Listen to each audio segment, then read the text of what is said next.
ہم شریعت پر چلنا چاہتے ہیں، لیکن کون سی شریعت؟ شریعت کے وہ احکام جو ہمارے حق میں، جو ہمارے مخالف نہیں۔ میں ہمیشہ حق کی بات کرتا ہوں، لیکن وہ حق جو میرے حق میں، لیکن جب بات شریعت کی ہمارے مخالف ہو جائے نا جی، پھر دیکھیں کیا معاملات۔ پھر لوگ 8-8 10-10 20-20 مفتیوں کے پاس جاتے ہیں۔ لوگ یہ چاہتے ہیں کہ ہم جو چاہتے ہیں ویسا فتویٰ ملے۔ میں آپ کو سچی بات بتا رہا ہوں، ایک دن مجھے کال آئی جنازہ والدہ کا، اور ایک چھوٹے بھائی نے پڑھ لیا، بڑا بھائی جنازہ نہیں پڑھ سکا، تو وہ کہتا ہے میں نے دوبارہ جنازہ پڑھا۔ میں نے کہا جناب ولی جو اولاد ہوتی ہے وہ ولی ہوتی ہے۔ میں نے کہا ولی کا پڑھنا تو دور کی بات، اگر ولی کی اجازت ہونا، بیٹے کی اجازت سے اگر جنازہ پڑھ لیا جائے تو دوبارہ جنازہ نہیں پڑھا جا سکتا۔ یہاں تو ایک ولی نے جنازہ پڑھ لیا، یہاں تو ایک بیٹا جنازہ پڑھ چکا ہے، انہوں نے جناب ٹھیک ہے۔ تھوڑی دیر بعد پھر کہا جناب ہم نے فلاں مفتی صاحب سے پوچھا ہے تو وہ کہہ رہے ہیں پڑھ لیں گے۔ کہ جناب پڑھنا ہے تو پڑھیں، میرا کیا جائے گا؟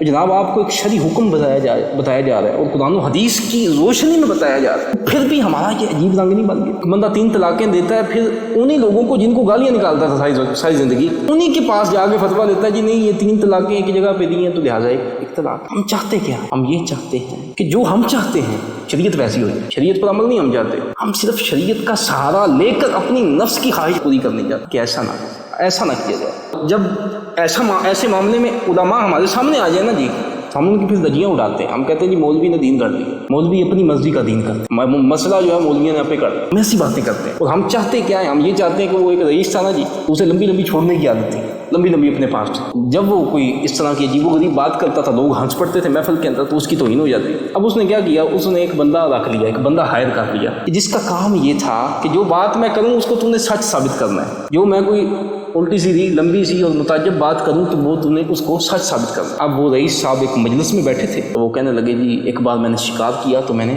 فائر کیا ہرن کے اوپر، تو اس کی جو گولی تھی نا فائر کی، وہ ہرن کے کھول کو توڑ کے اور سر کو پھوڑ کے گزر گئی۔ اب ساری مجلس نے ہنسنا شروع کر دیا۔ حضور کیسا آپ کا نشانہ ہے؟ کھول پیر کے اندر ہوتا ہے، سر اوپر ہوتا ہے، تو آپ کا کیسا نشانہ ہے جس نے کھول کو بھی توڑ دیا، سر کو بھی پھوڑ دیا؟ اب رئیس نے ایک نظر اپنے اس نوکر پہ ڈالی جس کو اس نے اس کام کے لیے رکھا تھا کہ جو میں کہہ رہا ہوں اسے تو نے سچ ثابت کر۔ اب وہ کہنے لگا واہ واہ واہ کمال کر دیا حضرت صاحب نے تو۔ جناب حضرت صاحب کا ایسا نشانہ ہے کہ جب وہ ہرن جو تھی وہ اپنے سر پہ خارش کر رہی تھی اپنے اس کھود کے ساتھ، اپنے پاؤں کے ساتھ، تو انہوں نے اس وقت فائر کیا تو وہ کھود کو توڑ کے سر کو پھوڑ کے نکل گئی۔ ہم یہی چاہتے ہیں علماء سے، ہم یہی چاہتے ہیں کہ ہم جیسی صورت بیان کریں علماء ویسا مسئلہ بیان کریں۔ ہم یہ چاہتے ہیں شریعت ہماری مرضی کے مطابق، نفس کے مطابق ہو جائے، حالانکہ شریعت اس چیز کا نام نہیں، یہ تو بندگان نفس ہو گئے نا، نفس کی پیروی کرنے والے۔ خدا را ایسا نہ کیا جائے، اس طرح تو ہم دین کا حلیہ بگاڑ دیں۔ خدا را ہم اس رئیس جیسا معاملہ نہ کریں،